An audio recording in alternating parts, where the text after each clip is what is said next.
I mean, it's only animal, right?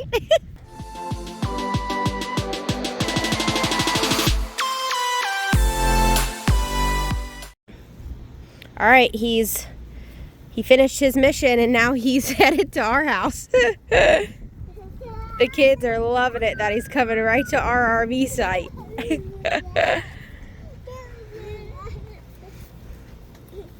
He's done with his mission, so he decided to come over. He wanted to greet another man with kids. My goodness, where is he seriously going? He's going, what? Okay. He's going under to get changed. Yeah, he has a mind of his own. Look at him. I wonder how often he comes by. She said there was another turtle on it yesterday, on her again yesterday. She can't remember if it's this one or not.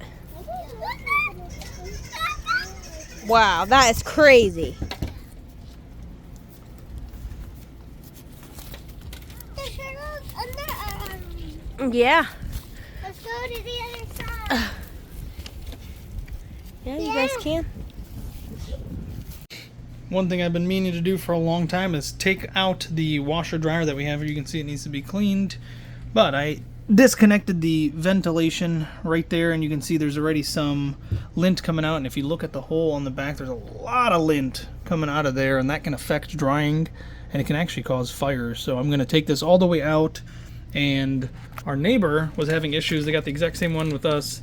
Their washer dryer was literally scooting all over the RV, so he went and bought these plates that you put on here, and this helps it from moving all over the place, and he ended up getting me one as well, so that's great. I'm going to install these in just a little bit. That way it won't scoot all over the place anymore, it won't shake out of place, and it won't run across the whole kitchen anymore. There's a better look at all the lint that's just coming out of the back, and that is such a hazard. I wonder if there's a better way for this to come out, because this can cause fires. This is actually one of the leading causes of fires in people's homes, and they don't even know, because you would never suspect something like this to cause a fire. But of course, when this gets really hot, this is a really good fire starter. If you did not know, you can collect this, put it inside old toilet paper rolls, and you can use those as fire starters instead of buying the expensive ones from the store. But this is absolutely ridiculous, and this isn't as dirty as I was thinking back here, so that'll be a quick clean, and we'll put this back where it belongs. Alright, so this is as much as I can pull out with my hand. There's still a lot more down in the hole, but I don't have anything small enough to get all the way down there. I don't have like a hose or a vacuum that can get down in there. Now I gotta look into this, because I guarantee this is just as bad. Holy moly, that's like double what I just pulled out, and I know it goes all the way through this tube. Once again, I don't have the tools that I need to clean this all the way out, so we're just gonna do a quick job getting all of this out of the way. Holy moly, that's almost double what I pulled out of this little hole right there. And yeah, oh my is correct. And this little tube, in case you're wondering, is just the tube for the water. It goes in there, the dirty water goes through there, and it's gone. Alright, I was vacuuming up this area, and as you can see, there's more lint coming out of here because I accidentally bumped the tube, and I pulled out a lot more. A whole big chunk just fell out. So I went and got my flashlight, because you're supposed to do this even if you have a residential dryer. If you can see in there, there is chunks among chunks in there that need to be cleaned out, and there's a very specific tool that you use to go through all your tubing, and then you just vacuum up what comes out.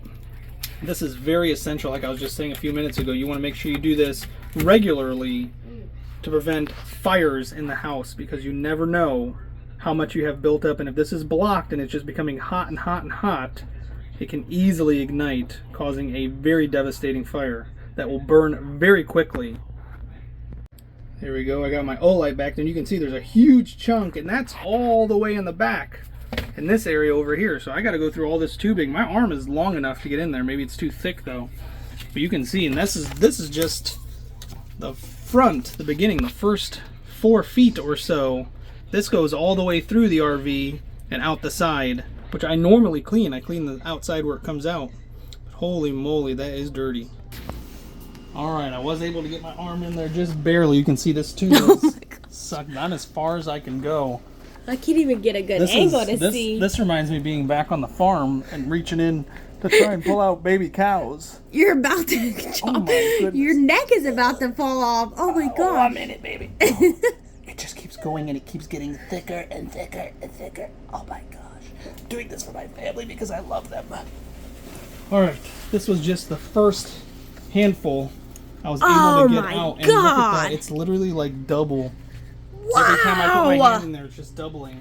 That's like a rabbit's nest. I feel like there's a critter in there. And there's a whole another 4 feet or so of this tubing that I'm not going to be able to get through.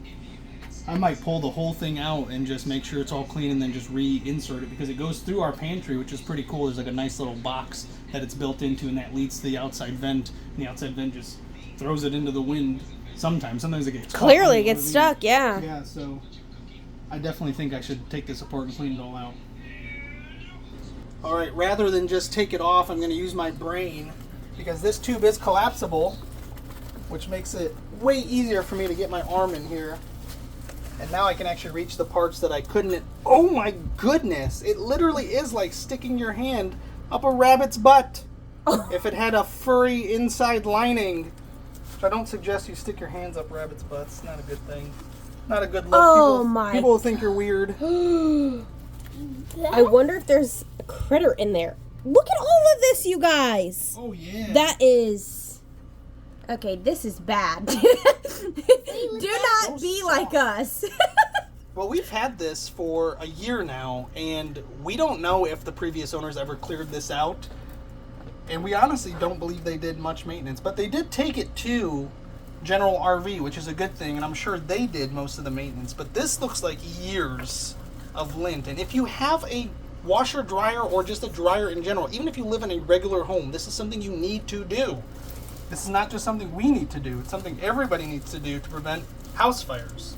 Hello? Alright, so I've got myself a little hand right here to help film getting all this out. Check it out. This is the part that I can't reach. It's still clogged up in there. Look at all that. That is a lot more to go. But that's that silver thing right at the end is the vent door that leads to the outside. So we are seeing the light at the end of the tunnel and we're almost done. This little hand worked way better than I expected. It was able to go all the way up in there. Ugh, to get all of that out. Holy moly, I think there's still more in there, so I'm going to reach this back in there. This is just one of those old school back scratchers that makes noise. So silly. I love it that it worked, though. Alright, I got that hole about as clean as I can. I literally went all the way to the vent, especially with that little hand. It was very helpful. That's the additional part that I pulled out, and here's all the others that was pulled out. And that is absolutely crazy to me. Almost have enough lint here to make a whole new sweater if I wanted to.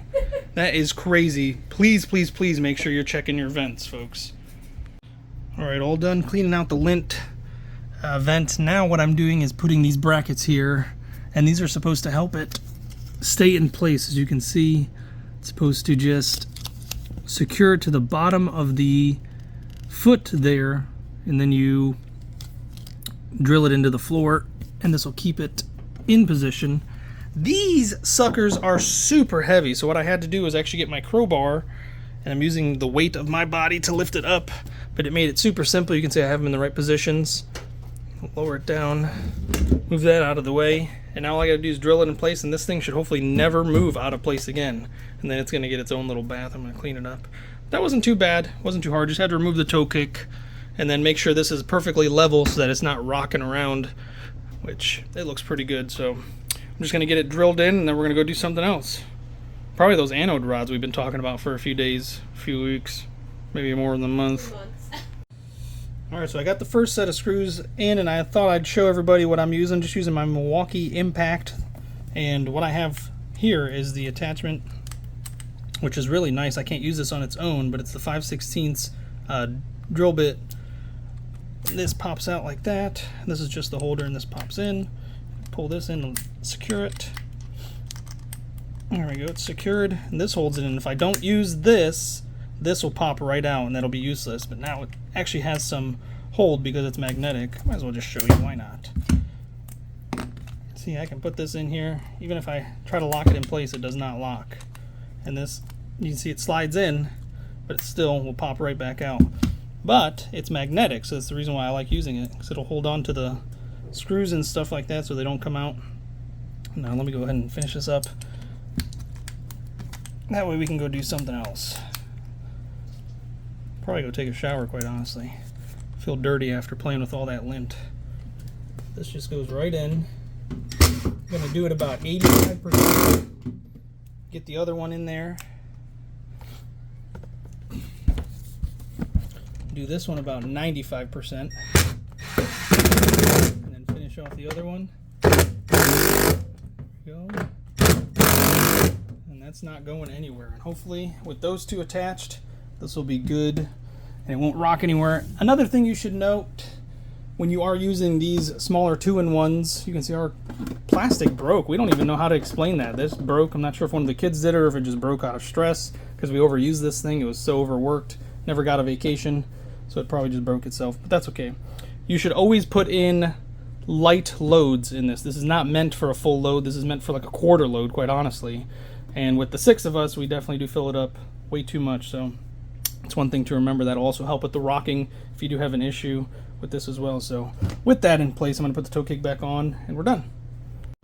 Just ran over to Walmart to go make a deal with a fellow who was buying something that we were selling on Facebook Marketplace, which is wonderful. I love this area. It's so easy to unload things because there's always somebody looking to buy something, so it was really great to unload that. Just taking up space. It was one of those coolers, so I made a little bit of money there, which was great. Come to find out, he lives in his truck, or at least he's going to be living in his truck. He's a young kid, only 21 years old, and he's already got the mindset that you can't be stuck at a 9-to-5. You have to get out there. You have to do something. He has his own TikTok, I think it is, not Instagram, but I told him to make sure you adventure into those platforms as well and start doing YouTube videos. The Call to Adventure, that's his name on TikTok. It's absolutely wonderful. Great kid. He wanted to interview me. I probably should have interviewed him instead. But he said that's what he wants to start doing. He wants to meet people along the road. He's headed up to Maine, all the way from Florida, and it's winter time. It's absolutely wild, but he says he has some people up there that'll help him get a job and do some stuff up there, which is cool. And then he's going to travel all over the U.S. He still lives here in Florida with his family. He's got several obligations that he's still going to come home to take care of once he does get down here. I just thought that was super cool. I wanted to share the Call to Adventure. The kid definitely has his head on right compared to some of the kids and what they're teaching him nowadays. Like, holy moly. Like, I'm definitely in the mindset that you can't just be stuck at a 9-to-5 all day until you're 70 years old and then you decide to go live your life. If you don't do it now, you probably never will. And if you plan for the future, which is great, I definitely suggest you plan for the future. This is not any type of financial advice, but I hope you're planning for the future. But future is never guaranteed. So if you don't take that leap now or when you have a chance to, you might miss out and never get another chance to. So that's definitely something to keep in mind. So he definitely reinvigorated me to keep pushing, keep going, do what we're doing, because in my mind, we're doing it right. We're showing our kids that there's more to life than just being stuck at a job, stuck in one place. A lot of people will grow up and live their entire lives in one city and never experience anything else that this beautiful country or even this world has to offer. So it made me feel so happy and so enriched that some young fella out there is choosing this lifestyle, the nomad lifestyle. And I love that. I want to share that more, and I want more people to feel like this is the way to go. Of course, it always is necessary to have people who work and do things the right way, but there's more to life than just working until you're 70 years old and then trying to live. And now, as a grown man, I have decided some jumbo grapes. These are some of the biggest grapes I've ever seen. I should have showed you guys the one I ate just a second ago. It was humongous. It was like 3 times the size of this one. And dino chicken nuggets, because that's the best way to do it. Hello. Hello. Would you like another dino nugget? All right, coming in as a pterodactyl. No, You don't? You want some grapes instead? Yeah. Oh yeah, these are some good grapes. What have you done today? Nothing. Nothing? You didn't learn anything today? We read a bunch of books and you played with lizards. We saw some turtles doing some turtle stuff, right? What were them turtles doing? Here, let me hold that for you while you tell us what the tortoises were doing. Oh, she's showing everybody. What did she tell you earlier that the tortoises were doing? They were playing piggyback. They were playing piggyback. Oh, yeah. Check this bad boy out. This is my next task for the day. This is the Thule Yep 2 Maxi Rack Mount. And this is going to go right on the back of Mom's electric bike, and I've already started to dismantle it. I'm going to take the rest of this off, and I'm actually going to have to flip the orbiter around because it actually only fits on this one side. So you can see this side is much bigger than this side. There's not much of a gap, and the little feet go in there. So I got to turn this whole thing around, and then he'll be able to sit here. There'll still be a second seat up front, which is perfect. And then Mom is also getting an upgraded seat as well. So those are my tasks for right now, and I'm going to change out a couple of things and add a couple of new things, new attachments and upgrades to our bikes, and I'm super duper excited. Disassembling this is pretty simple. There's only 6 bolts that hold it into place. It did come with 8, but 2 you can't use, but you definitely want to keep them as spares just in case. And that's it. Then all I got to do is pop this out, turn it around, we're done, but I'm going to need both hands for that. Alright, so I actually lied. There is actually several more screw holes that you could fill in, but you only have 2 additional bolts, which I don't have them on me right now, or else I would probably put them back here. I feel like that'd be nice and safe to have those additional ones, but this isn't going anywhere with the 6 bolts that are in it anyway. So I'm going to get the seats put back on, and then the thule goes right over, and I'm so excited. There we go, it's all installed. I ended up actually switching the orbiter back to the proper position, the first position that I had it in, because the bigger side, I wanted Baron to be right up front instead of in the very back. One of the bigger kids can ride in the very back, and that'll be fine. But it was quite a struggle because the hooks that are supposed to hook onto the bike, I'm not sure if they're entirely made for this specific type of bike, but luckily there's a little tiny lip right here that it catches on, and this thing is definitely secure now. It's not going anywhere. And a second upgrade that I did, you can see this is the original electric seat here. She got the extended wide ride seat, and I'll give you 1 or 2 guesses why she got the bigger seat. Because you deserve a more comfortable ride. What were you thinking? Huh? And you at home, what were you thinking? What did you guys put in the comment section? Why did she deserve the bigger seat? Because she deserves the more comfortable ride. That just makes sense to me. There's no other reason. No other reason at all. All right, finally done installing the car seat on there, and Honey actually took it for a spin already without the kids, so I'm not sure what is even the point of me doing that. But I am starting dinner right now. We're having steak tonight, thank goodness. Propane hooked up to the griddle. Let's get this thing started. Ah, beautiful. I love that. All right, we're going to let it heat up. We get the steaks out, get this cooked up for the kids. And I think the neighbors are coming over for dinner as well. I'm going to chop up some onions, do some grilled onions as well, and probably some mashed potatoes and maybe corn. Sounds good. I like corn. There we go. Got them on the griddle. They are just sizzling up. I might turn that up a little bit. That sear doesn't sound, or that sizzle doesn't sound strong enough to me. But all I got on there is some salt, some pepper, some of this Weber steak and chop seasoning. As you can see, it's good for bovine, porcupine, and chickens. I don't really know what's in here. I think it's just salt and pepper, so there's a lot more salt and a lot more pepper. Ooh, we got dried lemon peel and some citric acid and some spices, extractives. I don't know what that is. Oh, for flavor and for colors. Of course, if you just read the rest, it'll tell you. But you can tell I've used a lot of this, not just on this. Barely used any on there. You can see it's just sprinkled on top. Then I'm going to cover it with a little bit of butter. Then I'm going to fry up the onions back there, and it'll be all good to go. There it is in action. This load would normally have this thing shaking all over the place, but there you go. Those brackets are definitely holding, and nothing's moving around. The reason we have the dials off of there is because Baron likes to pull them off, and we've lost a couple of them, had to look really hard to find them, so that's why they're off. But I'll probably end up super gluing those, but he knows how to press that power button now, which is really bad. And he'll do that every once in a while. But there we go. Those brackets did a great job. Surprised it's not sliding out from the back, which is pretty good. I like that.